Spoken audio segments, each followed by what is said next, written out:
hospital, a gente teve muita sopa. Quando eu fui para casa, achei que eu ia comer o macarrão, sopa. Fui correr lá para minha irmã minha irmã falou, sopa. Não tenho trauma de sopa, mas sopa é muito bom, irmãos. Muito bom, saudável. Glória a Deus, glória a Deus. Livro de Atos, capítulo 9. Você que tem sua Bíblia, vamos abrir no livro de Atos, capítulo 9, versículo 10. Eu acredito que Deus tem uma palavra para você. Amém. O Senhor sempre prepara uma mensagem para nós, todas as horas, todos os momentos. Livro de Atos, capítulo 9, versículo 10, diz assim: E havia em Damasco um certo discípulo chamado Ananias. E disse-lhe o Senhor em visão, Ananias. E ele respondeu, eis-me aqui, Senhor. E disse-lhe o Senhor, levanta-te e vai à rua chamada direita e pergunta em casa de Judas por um homem de Tarso chamado Saulo. Pois eis que ele está orando. E numa visão ele viu que entrava um homem chamado Ananias. E punha sobre ele a mão para que tornasse a ver. Respondeu Ananias, Senhor, de muitos ouvi acerca deste homem, quantos males tem feito aos teus santos em Jerusalém. E aqui tem poder dos principais dos sacerdotes para prender a todos que invocam o teu nome. Disse-lhe, porém, o Senhor, vai, porque este é para mim um vaso escolhido para levar o meu nome diante dos gentios e dos reis e dos filhos de Israel. Amém. Deus abençoe a palavra do Senhor. Pode fechar sua Bíblia. Eu não vim aqui pregar uma homilética. Eu não vim pregar um esboço ou uma mensagem sofisticada. Porque a Bíblia, ela é simples, o Evangelho de Cristo é simples. É verdade. O Evangelho é simples. É verdade. O grande problema é a gente quer complicar o Evangelho. O Evangelho é simples. É para pessoa simples. É para pessoa dos galileus. Os galileus eram simples. Eu sou simples, você é simples. Deus escolhe coisas simples para confundir aquilo que acha que é alguma coisa, que tem muita cultura. Mas o Evangelho é para o simples. E eu quero pregar uma mensagem essa noite. E vai tocar o teu coração, vai tocar a tua vida. Tocou na minha primeira. Porque antes de a gente ministrar uma mensagem, de entregar uma mensagem, ela tem que entrar aqui primeiro, para depois ir para você. É verdade. Ela tem que entrar aqui primeiro, tratar a minha vida. E eu queria falar sobre uma pessoa desconhecida. O livro de Atos é o livro da história da igreja. O livro de Atos é o único livro de história do Novo Testamento. Nós temos Mateus, Marcos, Lucas, João. O livro de Atos é história, pois tem as Romanos, todas as epístolas de Paulo, as epístolas gerais e Apocalipse. Mas o livro de Atos é um livro de história, que fala sobre o nascimento da igreja, fala sobre o dom do Espírito Santo, fala sobre o Espírito Santo, fala sobre a expansão do Evangelho, fala sobre missões, fala muito sobre Pedro e muito sobre Paulo. Mas uma pessoa na Bíblia, ela é desconhecida, ela é menos pregada. Muitas pessoas falam sobre Pedro, muitos pregadores falam muito sobre Paulo, porque é visível na Bíblia. Mas uma pessoa desconhecida fez uma obra tão grandiosa quanto Paulo. Ananias. Sabia que Ananias era uma pessoa desconhecida?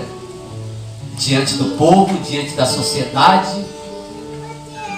Mas ele fez um trabalho silencioso. Ele não fez um trabalho que apareceu na Bíblia. Ele fez um trabalho escondido, às escondidas.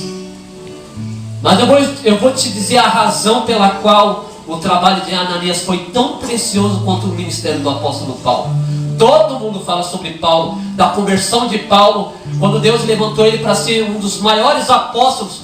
Deus transformou um dos maiores perseguidores da igreja em um dos maiores apóstolos. Todo mundo fala sobre ele, e é muito tremendo também falar sobre ele. Nós se apaixonamos quando a gente fala de missões, olhando para o apóstolo Paulo, indo para Jerusalém, indo para Roma, indo para a Ásia, para a Europa. Quando a gente fala sobre pouco sobre Ananias, eu nunca vi um pregador falar sobre Ananias, porque Ananias não aparece, ele é um desconhecido. Eu quero trazer uma palavra para você esta noite. Talvez a tua família não te conhece, talvez a sociedade não te conhece, talvez as pessoas não te dão valor pelo que você tem, pelo que você é, mas eu quero dizer uma coisa para você: você é conhecido por Deus. Você pode ser desconhecido pela sociedade, pelas autoridades, pelo governo, mas você é conhecido por Deus. Sabe o que é algo precioso? Muitas das vezes a gente faz alguma coisa para aparecer.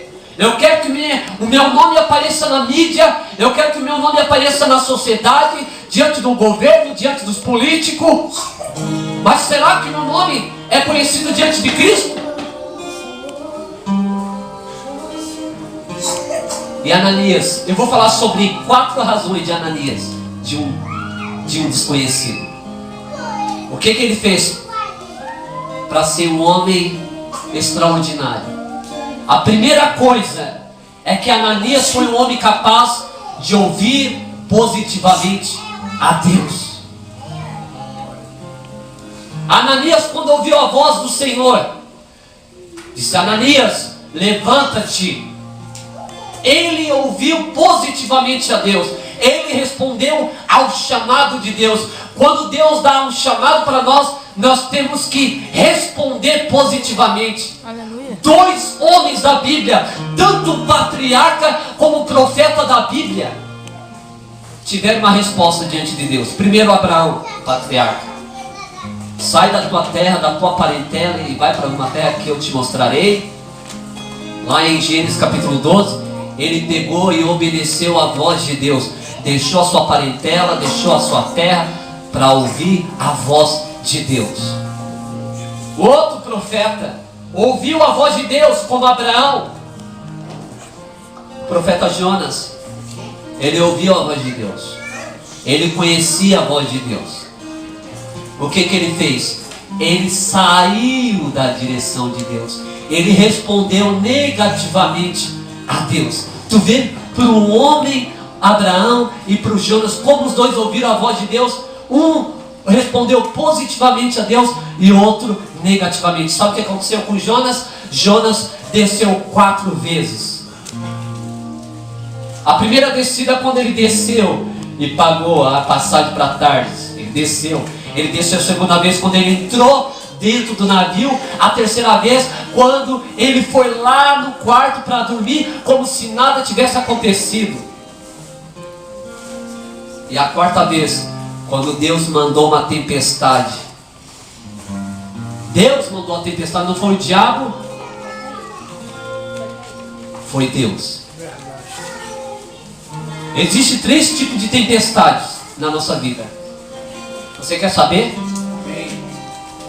A primeira tempestade é quando a gente busca com as nossas próprias mãos, nossa escolha errada. A segunda é quando o diabo manda, sopra. E a outra quando Deus manda mesmo. Quando Deus manda a tempestade, não se preocupa, porque Deus tem um propósito.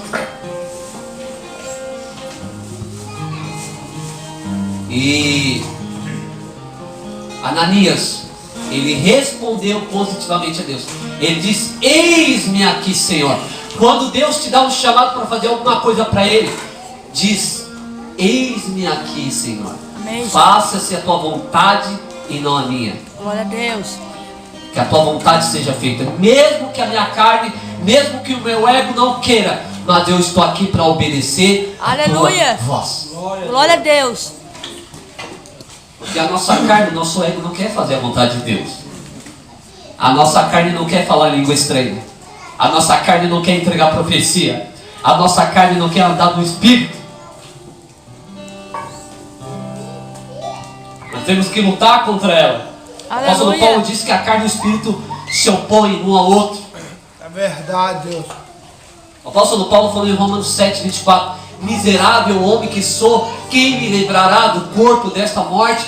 Todos os dias nós lutamos, todos os dias nós guerreamos com a nossa mente natural. Uma outra coisa que eu aprendo com Ananias é que Ananias foi capaz de ouvir a Deus nos detalhes. Deus é um Deus de detalhe. Quando Deus mandou Moisés construir o tabernáculo, Deus deu todas a maquete para Moisés construir. As medidas, o tecido, a arca da aliança, o candelabro, a pia, tudo nos detalhes. Quando Deus mandou Noé construir a arca, deu as medidas, deu as madeiras de acácia, betumar por dentro e por fora, a largura, a medida. Porque Deus é um Deus de detalhes. Quando Deus falou para Ananias: levanta-te, vai à rua chamada direita. Primeiro detalhe. Procura a casa de Judas. Segundo detalhe. E pergunta por Saulo. Terceiro detalhe. Ele foi um homem capaz de ouvir positivamente a Deus.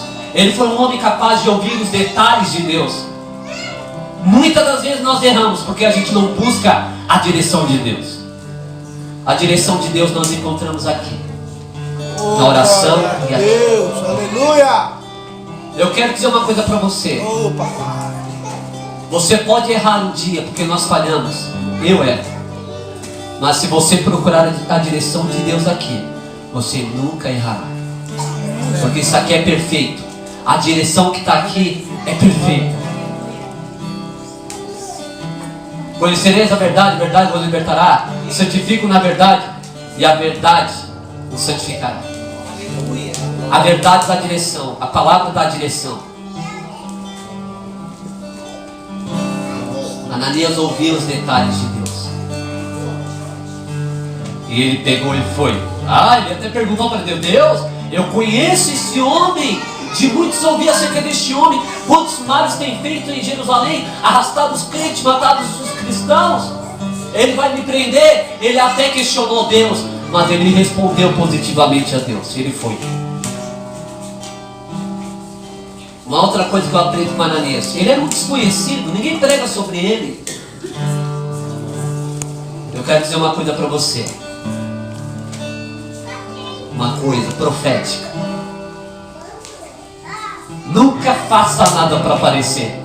Deixe com que Deus te honre e te levante. E você vai aparecer por causa dele, não por causa de você. Glória a Deus, Senhor. Se o teu nome tiver que aparecer na sociedade ou na mídia, ele vai fazer.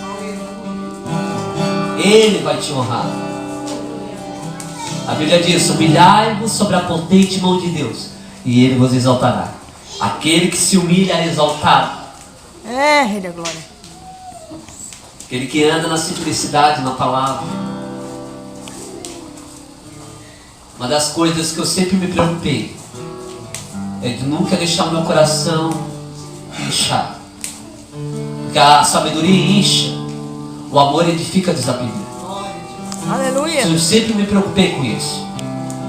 Sabe por que Deus deixa o espinho na nossa carne? É para nunca nós não exaltar, nunca. Porque o que precisa ser glorificado é Ele. O que precisa ser exaltado é Ele.